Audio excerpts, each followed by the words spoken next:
The station loomed like a jagged crown against the black void. Samuel Reyes stared out of his ship's cockpit, his jaw tight. Sealantar wasn't welcoming to newcomers, least of all a human arriving unarmed. He adjusted his comms and took a deep breath. No weapons, no armor, just the adaptive exosuit sensors and his own wit. He hoped that would be enough. The docking bay was crowded. Broad-shouldered, leathery-skinned warriors unloaded crates of equipment. Other beings with glossy carapaces and flickering antennae scurried to and fro, chattering in languages Samuel's translator struggled to keep up with. One of the dockhands, towering, four-armed, with a face like a bulldog's, spotted Samuel and barked a sharp laugh. "You lost, human? This ain't a tourist stop." Samuel pulled his flight gloves tighter. "I'm here for the trade summit, same as everyone else." "Trade summit?" the alien mimicked mockingly. But when Samuel didn't flinch, the dockhand shrugged and turned away, muttering something about stupid risks. It wasn't the warmest welcome, but at least no one had drawn a weapon. Yet, as Samuel hauled his pack out of the ship, a wiry man approached. Human, though his weathered face and quick, assessing gaze suggested he'd been living off-world for a long time. He extended a hand. "Name's Carter. You're new here." "Huh. Samuel Reyes," he replied, shaking the offered hand. Carter's grip was firm but not aggressive. "Just arrived." "Well, Samuel, I hope you're ready. Sealantar's a tough crowd. They won't trust you just because you're walking upright." "I'll manage." Samuel slung the pack over his shoulder. "Any advice?" Carter nodded toward a large, circular structure in the distance. "The Overlord runs things around here. You'll want to keep your head down and your ears open. And if someone offers you a job that sounds too good to be true, it probably involves getting shot." "Noted." Samuel took a step, then paused. "You've been here long?" "Long enough." Carter crossed his arms. "Let me guess. You're here to play diplomat, right? Bring a little human ingenuity to the sector." "Something like that." "Well, you'll want to get a feel for the place first. Come on, I'll show you around. Least I can do for a fellow human." Samuel wasn't about to turn down a guide. Together, they left the docking bay, weaving through the crowded corridors of Sealantar. The station was a patchwork of alien design. Arches that curved impossibly, walls covered in glowing runes, and doors that slid open with a whisper. The air was thick with unfamiliar scents and a low, constant hum of conversation in dozens of languages. Carter pointed out a market square where traders haggled over crates of shimmering crystals and jars of strange liquids. "They call this the Spire. It's neutral ground, no fights, no weapons drawn. If you want to meet someone important, they'll usually make you come here first." "And if I don't?" Samuel asked. "Then you'd better have a death wish," Carter said with a grin. "But hey, if you're serious about making contacts, you'll want to talk to Kalia. She's a Kthari, good head for strategy. Some say she's the real power behind the Overlord's throne. Don't know if that's true, but it's worth a shot." "And how would I find her?" "Word gets around. Just mention her name and say you want to talk trade. She's curious about humans, from what I hear." As they crossed a bridge suspended over a vast, glowing chasm, Samuel noticed more stares directed his way. He kept his face neutral, his pace steady, but he felt the weight of every gaze. One alien, covered in overlapping plates that glimmered like wet obsidian, hissed something as they passed. Carter leaned in. "Don't mind them. They're just trying to see what you're made of. You don't have weapons, so they think you're easy prey." "I don't need weapons," Samuel said. "Not the way they think." Carter raised an eyebrow. "I hope you're right." They reached a quieter section of the station, where the lights were dimmer and the walls seemed older. Carter stopped at a large, round doorway. "This is where I leave you. Inside you'll find the Overlord's court. Say your piece, don't get cocky, and don't let them see you sweat. I'll be around if you survive." "Thanks for the help," Samuel said. Carter clapped him on the shoulder. "Good luck, Reyes. You'll need it." Chapter 2. Encounters and Uneasy Stares. The heavy doors slid open with a low rumble, revealing the Overlord's court. Samuel stepped inside, trying to keep his expression neutral. The room was circular, lined with tiered seating where various alien figures lounged and observed.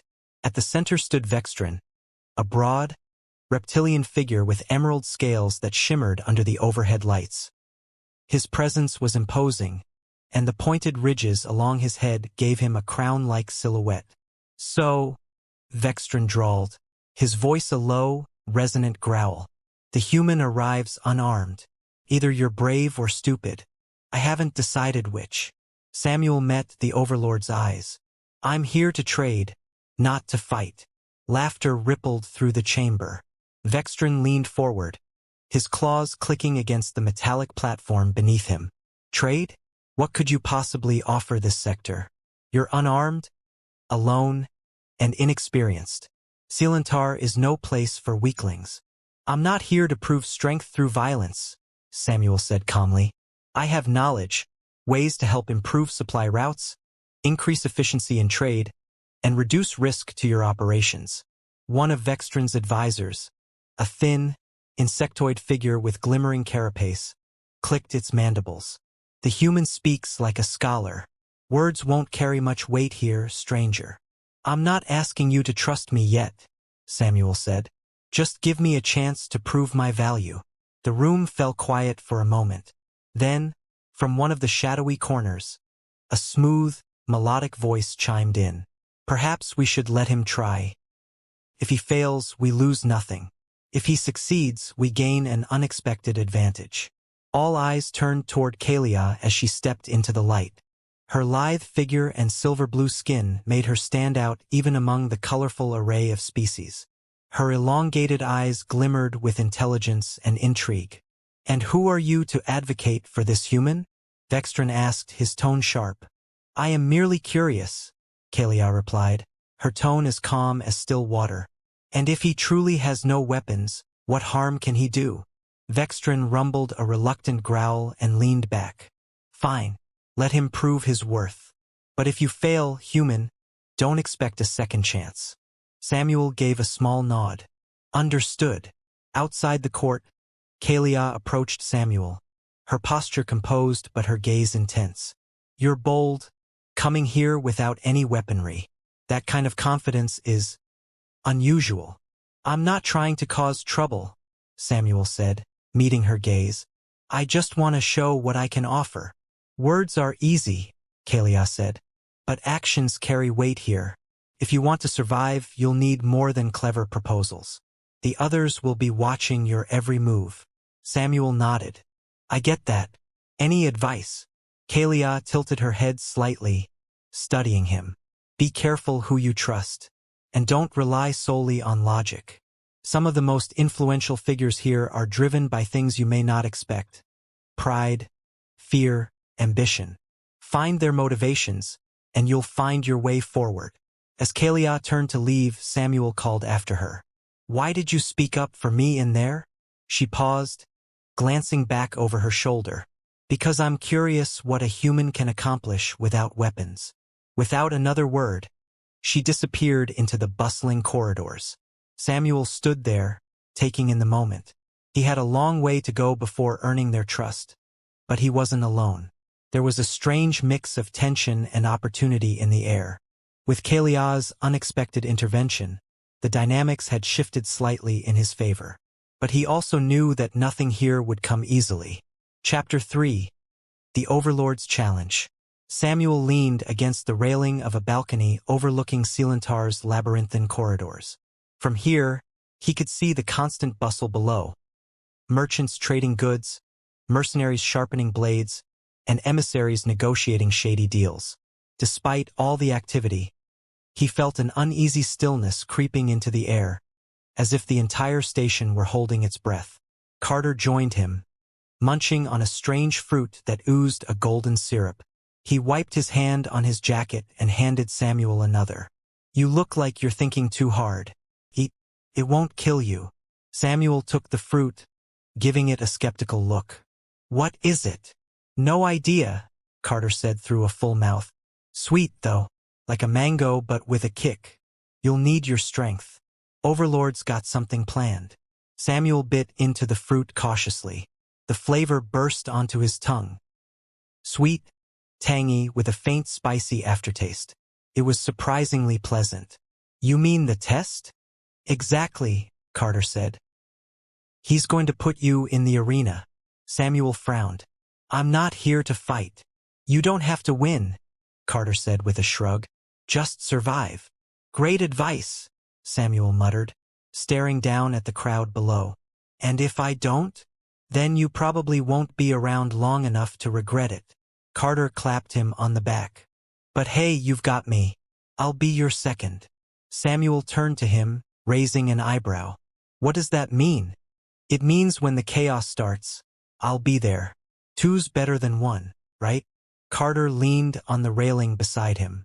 Besides, I've got nothing better to do, and I'm curious to see how this plays out. Samuel appreciated the gesture, even if Carter's reasoning wasn't the most reassuring. Thanks, I guess. Before they could continue, a booming voice echoed through the corridors. A massive alien with tusks and a heavy exoskeleton approached, flanked by two others carrying weapons that looked more ceremonial than practical. It was one of Vextran's heralds. Human Samuel Reyes, you are summoned to the arena, the herald announced, his voice carrying an air of authority. Bring your companion if you wish. Samuel and Carter exchanged a glance. Guess it's time, Carter said. Let's go make history, or at least not die. They followed the herald through winding passages, the air growing cooler as they descended. The arena was built into the heart of Silentar, a cavernous space surrounded by tiered seating that rose high into the station's structure. A translucent dome overhead allowed the dim light of nearby stars to filter through, casting an eerie glow on the smooth, metallic floor. Vextran stood at the top of the arena, flanked by his advisors and a handful of prominent mercenaries. Kalia was among them, her expression unreadable. Samuel wondered briefly why she was here. Had she expected this? You've chosen to test your worth. Vextran's voice boomed across the arena. But this is not a fight. This is a demonstration of your ability to survive and outwit those who might hunt you. You will be given no weapons, no shields, only your skills and your wits. And if he fails? A gruff alien in the crowd called out. Then he'll leave here knowing he never belonged, Vextran replied. If he succeeds, he'll earn the right to be heard. Samuel glanced at Carter, who gave a lopsided grin.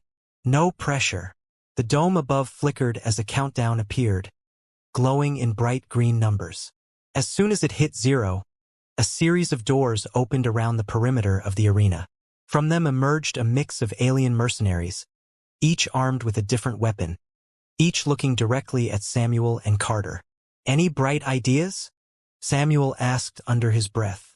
Carter cracked his knuckles. Let's keep them guessing. Stay unpredictable. They won't know how to deal with us if we don't play by their rules. Great plan, Samuel said dryly. Let's just not get killed. The first alien charged, a muscular brute wielding a mace-like weapon. Samuel sidestepped, using the exosuit's agility boost to slide out of the way just in time. Carter, meanwhile, grabbed a loose piece of debris from the floor and threw it with surprising force, causing the alien to stumble. Nice throw, Samuel said. Thanks. Let's not stop moving. They darted across the arena, using the environment to their advantage. Samuel relied on his exosuit's sensor feedback to anticipate attacks, ducking and weaving through the chaos. Carter's quick thinking and knack for improvisation proved invaluable. Every time an alien thought they had them cornered, he found a way out. The audience watched intently, murmurs of surprise and confusion rippling through the crowd. Even Vextran leaned forward slightly, his reptilian eyes narrowing as he observed the humans' tactics. By the end of the match, Samuel and Carter stood at the center of the arena, breathless but unharmed.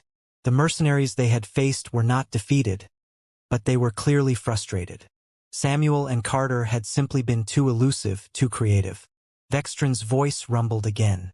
You have shown that you are more than prey. Very well, human. You will be allowed to stay, on the condition that you continue to prove your value. Samuel nodded, still catching his breath. Carter nudged him and whispered, Looks like we're not getting kicked out today. As they left the arena, Samuel caught Kalia's gaze. She gave him a slight nod, a flicker of approval crossing her features. It wasn't much, but it was something. He had passed the first hurdle. Now he just had to figure out how to keep going. Chapter 4. An Unlikely Partnership. Samuel leaned against the curved wall of the spire, where the market buzzed with activity. He still felt the sting of the Overlord's words, though he couldn't deny the truth in them. He was here on borrowed time, and every moment he wasn't proving his worth, he was a step closer to being discarded.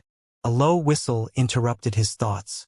Carter sauntered over, a crate balanced on one shoulder and a grin on his face. "You look like someone just told you your credit's no good." "Not far off," Samuel muttered. "I'm starting to think coming here unarmed was a mistake." Carter set the crate down with a thud and leaned in. "Listen, you survived the arena, right? That means something around here. People are talking. Don't let it get to you." Samuel wasn't sure if people are talking was a good or bad sign. "And what exactly are they saying?" "Mostly that you're lucky," Carter said, smirking. "But some of them are curious. That's all you need. A little curiosity, a little doubt, and suddenly you're not just some easy target anymore. You're a puzzle they want to solve." Samuel raised an eyebrow. "You think that's enough to make a difference?" "I think it's a start," Carter said. "You just need to keep showing them you're not what they expect." "Sounds easy," Samuel said, his voice dripping with sarcasm. "Got any brilliant ideas?" Carter opened the crate and pulled out a small device that looked like a cross between a tablet and a wristwatch. "I might, actually. Remember that Kthari strategist, Kalia? She's been asking questions about you. And she's not the kind to waste her time on someone she doesn't think is interesting." Samuel frowned. "Why would she be interested in me?" "I have no idea," Carter said. "Maybe she's impressed you survived the arena. Maybe she thinks you've got something she can use. Either way, she's the closest thing to an ally you've got right now. If I were you, I'd follow up." Samuel hesitated. Kalia had helped him once before, but he didn't know why. If she had her own agenda, getting involved could be risky. Then again, he wasn't exactly swimming in options. "All right," he said. "Where do I find her?" Carter grinned. "That's the spirit. I'll make some calls." A few hours later, Samuel stood outside a modest chamber in one of Sealantar's quieter sectors. The room was dimly lit, the walls lined with holographic displays that shimmered like liquid glass. Kalia was seated at a sleek, curved desk, her silver-blue skin catching the soft light. She looked up as Samuel entered, her elongated eyes scanning him as if assessing every move he made. "Samuel Reyes," she said. Her voice was calm, measured. "You're either very bold or very foolish to come here." "Maybe a little of both," he admitted. "But I hear you've been asking about me." She gestured to a chair across from her. "Sit." Samuel did as she asked, careful not to lean too heavily into any posture that might come across as too eager or too defensive. "Why did you help me in the arena?" he asked. "You didn't have to." "I was curious," Kalia said. "I wanted to see what you would do." "You didn't disappoint." "Not exactly a glowing review," Samuel said, his tone dry. Kalia's expression didn't change. "I don't hand out compliments. But you survived, and that tells me you're worth talking to." "Fair enough," Samuel said. "So what do you want from me?" Her lips curved into a faint smile. "Not every question has a simple answer. What I want is information, insight, perspective. Humans are new to this sector. You see things differently, and I want to understand how you think." Samuel wasn't sure how much he could actually offer her, but he nodded. "All right. In return, I could use some guidance. This place is complicated, and I'm not exactly blending in." Kalia leaned back, her gaze steady. "A partnership, then. You give me your perspective, and I help you navigate Sealantar." "Sounds reasonable," Samuel said. "But let's be clear. If this goes sideways—" "I don't make promises," she interrupted. "But I don't break agreements. If you hold up your end, I'll hold up mine." He studied her for a moment, trying to read her expression. She was good at keeping her intentions close to the chest, but there was something in her eyes, Something sharp, calculating, yet oddly respectful? He couldn't be sure. "All right," Samuel said. "You've got a deal." Kalia extended a hand. Her fingers were long, cool to the touch. Samuel shook it, feeling the faintest jolt of unease mixed with anticipation. He wasn't sure what he'd just agreed to, but for now it was the only path forward. Chapter 5: The Rising Threat. Samuel paced the length of the chamber, his boots clanging softly against the metal floor. Carter lounged against a console, tapping a small device in his hands. Across from them, Kalia sat at a curved table, reviewing a series of holographic maps projected into the air. "Any idea what they want with me?" Samuel asked, breaking the silence. "They don't trust you," Carter said, without looking up from his device. "And when mercenaries don't trust someone, they start looking for ways to get rid of them." Kalia turned her elongated eyes toward Samuel. "The Zulvar Collective is more than just mercenaries. They're one of the most entrenched power blocks in the fractured sector. Your presence disrupts their balance, makes them uneasy." "Uneasy? I don't have any weapons. I'm just trying to find a way to trade peacefully," Samuel said, throwing his hands in the air. Carter smirked. "That's exactly why they're uneasy. You're unarmed, you're surviving, and people are starting to take notice. They're wondering what your angle is." Samuel rubbed his temples. "Great. I'm a walking conspiracy theory." Kalia stood, moving closer to the projection. "The Zulvar Collective thrives on fear and control. Your approach, negotiating instead of fighting, makes them question their own strategies. And if others start to follow your lead, up unarmed and they're the ones scared." Samuel frowned. "So what happens now? Do they come after me directly?" "They'll test you first," Kalia said. "Spread rumors, turn potential allies against you, put you in situations where you have to choose between bending or breaking." "And if I don't bend?" Samuel asked. Carter shrugged. "Then you'd better be good at running." Samuel shot him a look. "That's comforting." Kalia touched a glowing symbol on the table, zooming in on one section of the map. "There's a small outpost the Collective controls, just outside Sealantar's neutral zone. Recently, a shipment from that outpost was intercepted by a third party, and now the Collective's blaming you." "What?" Samuel said, taken aback. "I had nothing to do with that." "Doesn't matter," Carter said. "They need a scapegoat, and you're convenient." Kalia turned back to Samuel. "If you can prove you weren't involved, and perhaps help recover what was stolen, you might defuse some of the tension. It won't make them like you, but it could buy you time." Samuel folded his arms. "And how exactly am I supposed to do that?" Carter set down his device and stood. "That's where I come in. I know a few smugglers who might have heard something.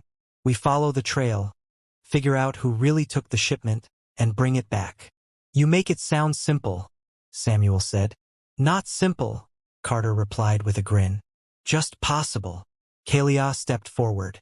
"If you agree to this, I can provide intel on the outpost and its supply routes. But this isn't a guarantee of safety. Even if you succeed, the Collective will still see you as an outsider." Samuel met her gaze. "I'm used to being the outsider." Carter clapped a hand on his shoulder. "That's the spirit. So what do you say? Ready to play detective?" Samuel sighed, his expression shifting from uncertainty to determination. "Let's do it." The three of them stood near the outskirts of Sealantar's market district, where the underworld thrived. Carter led the way through narrow corridors lit by flickering signs in alien languages, finally stopping at a dingy bar with a sign that read Black Nebula. Inside, the air was thick with smoke and the hum of conversation. An eclectic mix of aliens filled the room. Some slouched in booths, others leaned against the bar. Carter gestured toward a table in the corner, where a wiry alien with a long snout and a dozen glimmering eyes sat nursing a drink. "That's Jarek," Carter said quietly. "If anyone knows about the shipment, it's him." Samuel hesitated. "What's the catch?" "Jarek doesn't give information for free," Carter said. "We'll have to trade something. Maybe that human charm of yours." "Great," Samuel muttered. "Let's get this over with." They approached the table. Jarek's eyes swiveled toward them, his snout twitching. "Carter," he said in a voice that sounded like rustling leaves. "And you've brought a human. How quaint." "We're looking for some information," Carter said, sitting down without waiting for an invitation. "About the shipment from the collective's outpost." Jarek tilted his head. "Information like that isn't cheap. What do you want?" Samuel asked, leaning in slightly. Jarek's eyes glittered. "There's a certain cargo in Sealantar's lower levels. Get it for me, and I'll tell you what you want to know." "What kind of cargo?" Kalia asked, her tone sharp. "A crate marked with the symbol of a red claw," Jarek said. "Bring it to me and I'll help you." Samuel glanced at Kalia, then at Carter. "Guess we're running errands now." Carter grinned. "Like I said, keep them guessing." Chapter 6. The Quiet Revolution. In one of Sealantar's quieter wings, Samuel sat at a worn metal table, his brow furrowed as he examined a series of alien trade documents. The holographic display in front of him shifted as he swiped his hand, scrolling through figures and diagrams that were slowly starting to make sense. Across from him, Carter rested his feet on the table, tossing a small metallic sphere between his hands. "Do you ever sleep?" Carter asked, watching as Samuel skimmed another page. "I mean, seriously, you've been at this for hours." "Not all of us have the luxury of kicking back," Samuel replied, barely looking up. "I need to understand how their trade networks work if I'm going to have any chance of changing things." Carter caught the sphere and held it. "Changing things, huh? Big plans for someone who just got here." Samuel leaned back in his chair, rubbing his temples. "I'm not trying to reinvent the galaxy, but if I can show them a better way, more efficiency, less fighting, I might survive long enough to matter." Carter smirked. "Spoken like a man who's never had a knife at his throat." "I've had my share of close calls," Samuel said quietly. "I'm just tired of the cycle. They fight over resources that could be distributed more intelligently. They treat every negotiation like it's a war. It doesn't have to be that way." Carter shook his head, tossing the sphere again. "You're an idealist. I don't know if that's good or bad, but you're definitely something." Before Samuel could respond, Kalia entered the room, her graceful stride making almost no sound against the floor. She placed a data pad on the table and glanced at the holograms. "Progress." "Some," Samuel said, closing the current projection. "But it's slow going. These trade routes are a mess." Kalia tilted her head, her silver blue eyes meeting his. "The fractured sector was built on disorder. If you want to change that, you'll need more than logic. You'll need people who are willing to trust you." "Trust is hard to come by here," Carter interjected. "You'd have better luck finding clean air on a smog planet." Kalia ignored him. "I've been speaking with a few representatives from smaller guilds. They're curious about your methods, Samuel. Curious enough to listen." Samuel sat up straighter. "What did they say?" "They're cautious," Kalia admitted, "but they're also frustrated with the current power structure. If you can demonstrate that your approach benefits them, they might consider joining you." "And how do we demonstrate that?" Samuel asked. Kalia's gaze didn't waver. "You help them resolve a dispute that's been simmering for months. Two guilds, both claiming rights to a shipment of rare mineral ore. It's on the verge of erupting into violence. If you can mediate and find a solution, it would be a significant first step." Carter let out a low whistle. "You're throwing him into the deep end, aren't you?" "He'll need to swim sooner or later," Kalia said simply. "I'll provide the details and make the introductions. The rest is up to him." Samuel glanced at the datapad, then at Carter. "You in?" Carter sighed, setting the metallic sphere on the table. "What the hell? I'll keep you alive if it gets hairy." "Good," Samuel said. "Then let's get to work." The mediation took place in a neutral zone, an empty storage bay deep within Sealantar's maze-like infrastructure. Representatives from both guilds stood on either side of the room, their postures tense and their voices sharp. Samuel stood in the center, Kalia beside him and Carter leaning against a wall nearby, arms crossed. "Let me get this straight," Samuel said, holding up his hands. You both claim that this shipment belongs to your guild because you each supplied a portion of the resources. Correct. One of the guild leaders, a broad-shouldered alien with metallic scales, growled. We supplied the majority of the resources. That shipment should be ours. The other, a wiry creature with a face that flickered with bioluminescent patterns, hissed. Without our transportation vessels, you would have nothing. The ore belongs to us. Samuel nodded slowly, absorbing their arguments. You're both right, in a way. One of you provided the materials, the other provided the transport. So the question isn't who owns it, it's how to share the profit in a way that benefits both sides. The metallic-scaled leader scoffed. Share? That's easy for you to say. You're not losing anything.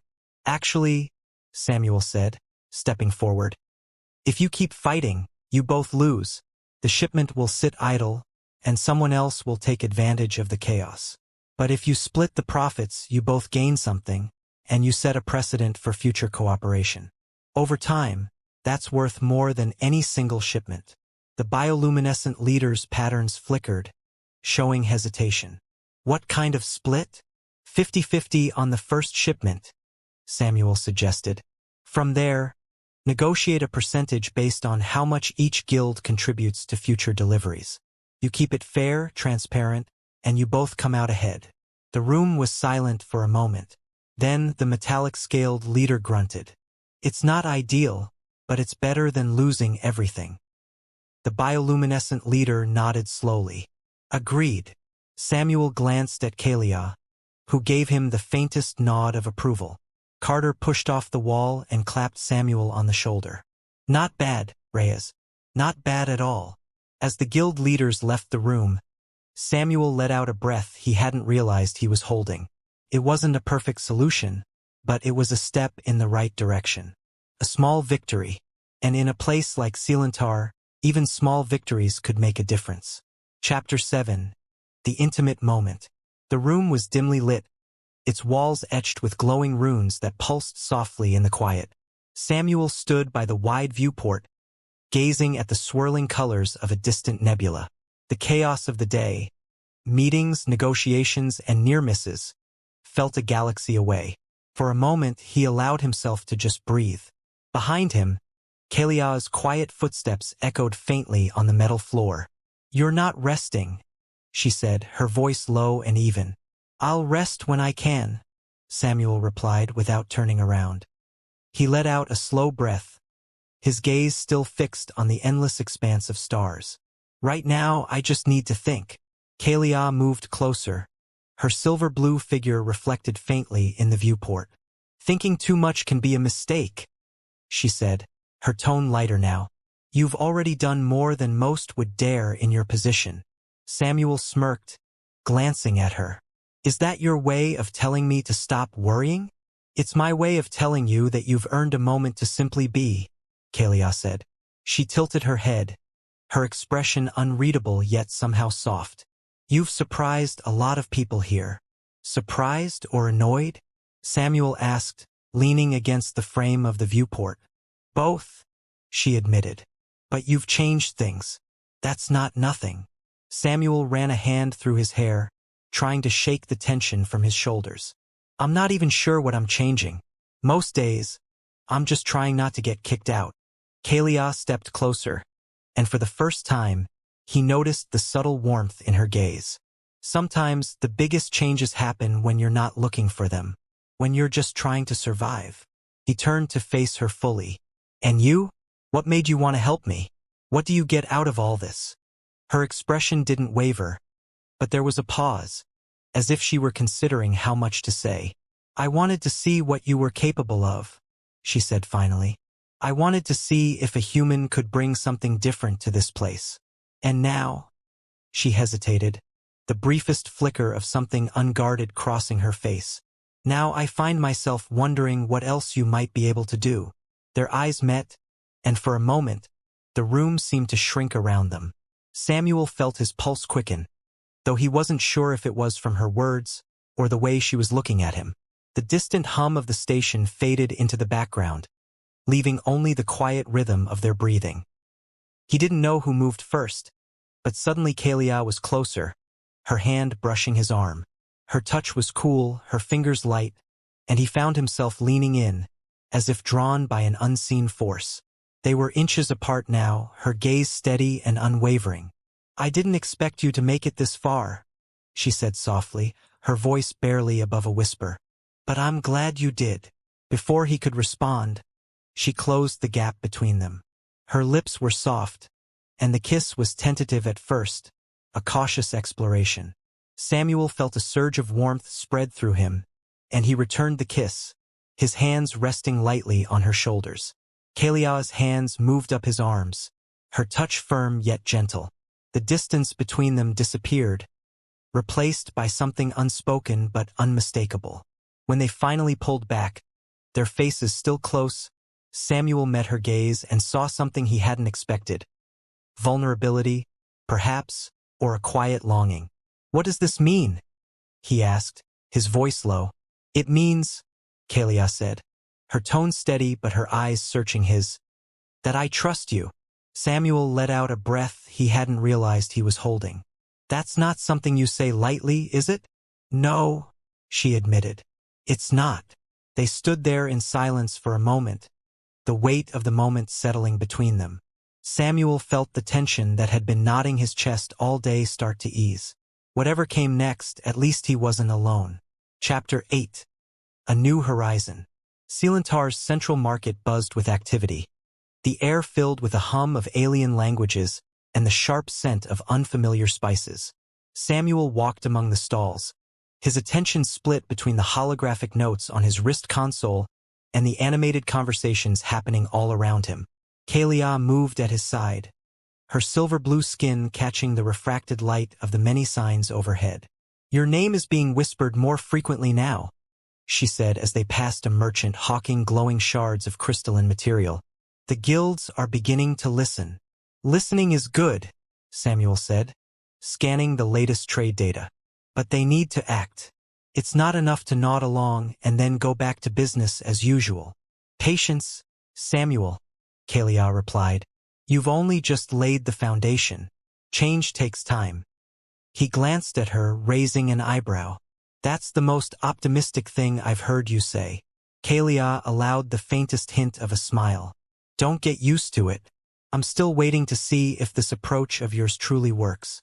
They reached a quiet corner of the market, where Carter leaned against a support beam, eating what looked like a roasted insect on a stick. He waved them over. "Reyes, you made it. Thought maybe you'd gotten caught up in some new crisis." "Not yet," Samuel said.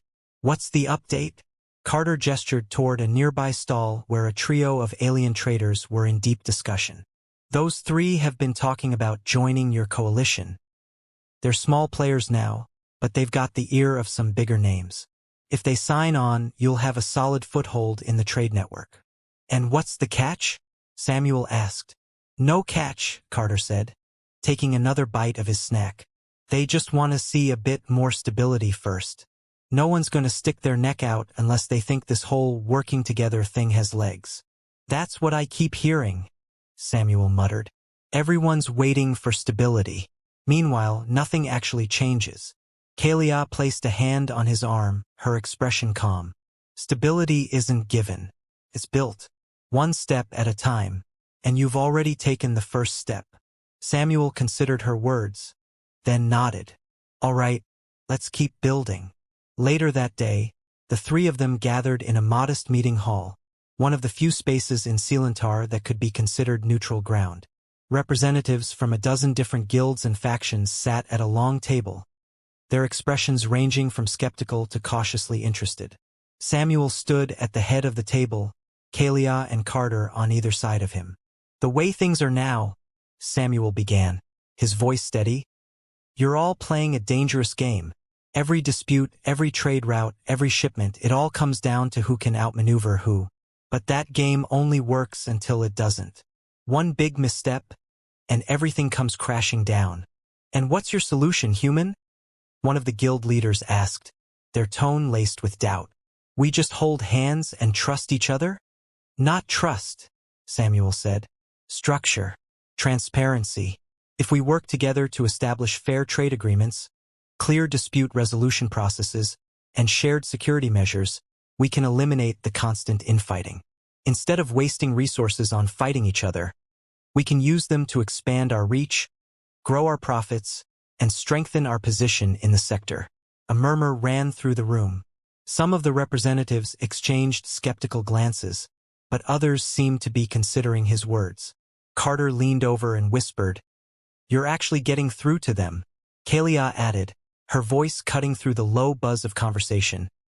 "You've already seen it working on a small scale, the mineral dispute that was settled without violence, the supply chains that are already running more efficiently.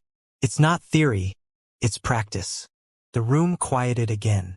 One of the older representatives, a scarred veteran of countless trade skirmishes, nodded slowly. "If you can show us more results, we might be willing to try." Samuel nodded. "That's all I'm asking. Let me prove it to you." As the meeting ended, Samuel felt a strange mix of relief and determination. It wasn't a resounding victory, but it was progress. The guild leaders filed out one by one, some lingering to talk among themselves. Kalia and Carter stayed by his side, their presence a steadying force. "That was a good start," Carter said, clapping Samuel on the back. "You've got them thinking. That's more than most could do." Kalia nodded in agreement. "You've opened the door. Now it's up to us to keep it from closing." Samuel glanced at her, a small smile tugging at his lips. "Us? Yes," Kalia said, her voice firm. "This isn't just your effort anymore. It never was." Samuel felt a warmth in her words, an unexpected comfort in the knowledge that he wasn't in this alone. He turned back to the now empty room, his thoughts racing with the possibilities ahead. The fractured sector wasn't going to change overnight, but for the first time he could see a path forward, one that he wasn't walking alone.